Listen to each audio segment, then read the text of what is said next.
14 juillet où gendarmes, terroristes et parano.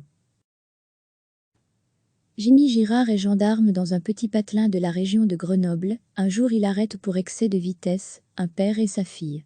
Ils viennent de perdre leur épouse et mère dans un attentat islamiste. Très service, Jimmy dresse procès-verbal, mais ne peut s'empêcher de prendre sous son aile les 2 victimes collatérales.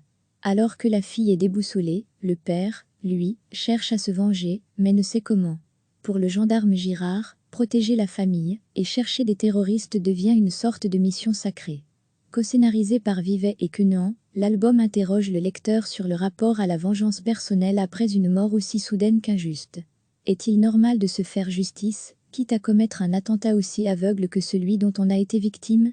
Les auteurs bottent en touche en transférant ce besoin de réparation qu'au final, les victimes ne souhaitent plus vraiment, sur un gendarme, un poil psychorigide qu'ils transforment en chevalier blanc. La loi du talion serait-elle plus légitime si elle est appliquée par un détenteur de l'autorité? Certainement pas, tout au contraire même, elle n'en devient que plus absurde, car si l'on peut comprendre le désir des victimes, celui du gendarme n'en apparaît que moins justifiable.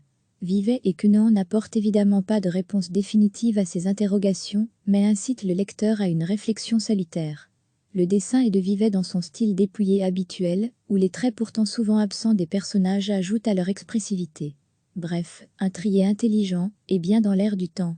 Titre: 14 juillet. Auteur: Vivet, D et S, et Quenant, S. Éditeur: Casterman, parution le 11 mars 2020.